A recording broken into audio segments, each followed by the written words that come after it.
Equity market म्हणजे नक्की काय, किंवा स्टॉक मार्केटमध्ये एंटर करत असताना आपल्याला कोणत्या गोष्टी समजून घेणं, शिकून घेणं गरजेचं आहे, हे आपण आजपासून सुरुवात करत आहोत. आता इक्विटी म्हणजे शेअर सोबतच आणखी एक वेगळं मार्केट आपण शिकणार आहोत, ज्यामध्ये बेस मेटल्स, प्रेशियस मेटल्स, एनर्जीच्या स्क्रिप्ट्स आहेत, ॲग्री कमोडिटीज आहेत, वेगवेगळ्या कमोडिटीज वरती आपण ट्रेडिंग करणार आहोत. त्याप्रमाणेच आणखी एक एक्सचेंज जे भारतामधलं सगळ्यात जुनं स्टॉक एक्सचेंज आहे, म्हणजे भारतामध्येच नव्हे तर आशिया खंडातल्या सगळ्यात जुन्या एक्सचेंज पैकी हे एक स्टॉक एक्सचेंज आहे, ज्याचं नाव आहे BSE, म्हणजेच काय, बॉम्बे स्टॉक एक्सचेंज. जर तुम्ही 10,000 शेअर्स खरेदी करून ठेवलेत आणि जर कंपनीने अनाऊन्स केलं की मी माझ्या शेअर होल्डर्सला 10 रुपये पर शेअर डिव्हिडंड देते, मग 10 रुपये जर डिव्हिडंड दिला आणि 10,000 शेअर्स असतील तर डायरेक्टली आपल्याला एक मेसेज येईल, 1 lakh rupees credited to your dash account. आता मित्रांनो, हे जर बेनिफिट्स आपल्याला घ्यायचे असतील तर आपल्याला इन्व्हेस्टमेंट करावी लागेल,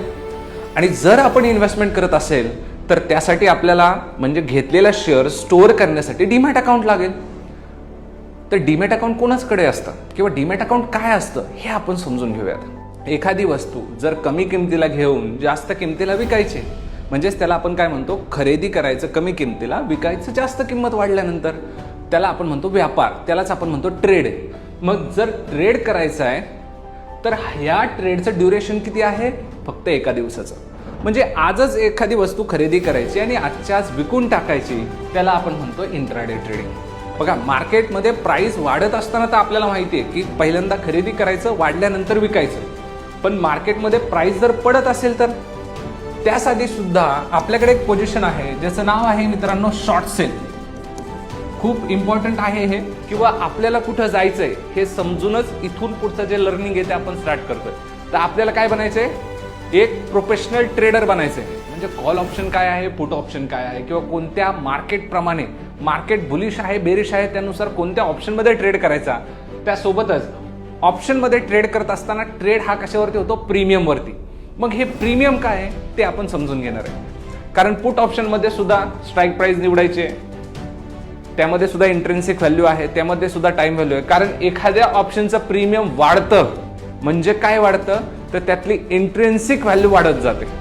स्ट्राईक प्राइसचं सिंपल लॉजिक काय, की प्राइस आता 19,000 आहे.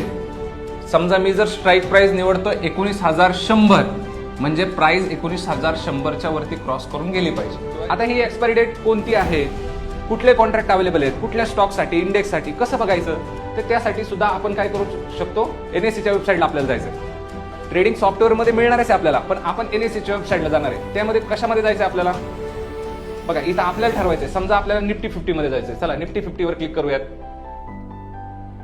तर निफ्टीचे सगळे कॉन्ट्रॅक्ट आले आपल्यावर, बरोबर.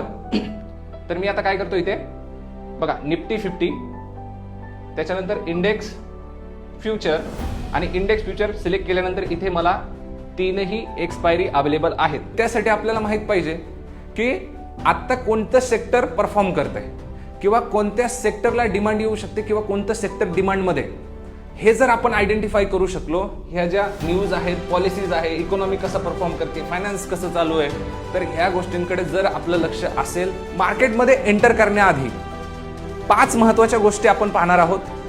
की मार्केटमध्ये आपल्याला ट्रेडिंग करायचंय, इन्व्हेस्टमेंट करायचे, तर कोणत्या महत्वाच्या गोष्टींकडे आपल्याला लक्ष देणं गरजेचं आहे. म्हणजे आपण ह्याच्यामध्ये फोरकास्ट काय करतोय, direction of price. Price direction काय, वरती चालले, खाली चालले, रेंज बाउंड आहे, जाग्यावरती फ्लॅट राहणार आहे, बरोबर. कशा through, the study of patterns in historical market data. जो ट्रेंड डाऊन ट्रेंड होता, यामध्ये जर नेकलाईन ब्रेक झाली म्हणजे प्रिव्हियस हाय कसा होता, लोअर हाय होता, इथं नेकलाईन ब्रेक झाली म्हणजे हायर हाय फॉर्मेशन झालं, म्हणजे ट्रेंड रिव्हर्सल झाला. त्यामुळे आपल्याला अप साईडला चांगले टार्गेट मिळणार आहे, ठीक आहे.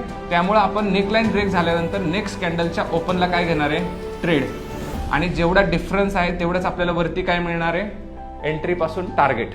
म्हणजे जे हाय आहेत जवळपास सिमिलर आहेत, एकाच लेवलला आहेत जवळपास, तर काय बनतोय, एक सिमिलर लेवलला एक रेजिस्टन्स बनतोय. पण जर आपण बॉटम बघितले तर कसे, हायर लो, आणि याला आपण काय कन्सिडर करायचं आहे, या ठिकाणी ट्रायंगल पॅटर्न. आणि ज्या वेळेस ही प्राइस इथून आपल्याला ब्रेकआउट मिळेल त्याला आपण काय म्हणतो, ट्रायंगलचा ब्रेकआउट. तर त्यासाठी सगळ्यात महत्वाचं काय आहे, याचं फाउंडेशन, म्हणजेच एनी टाइम एक्सपेन्सेस.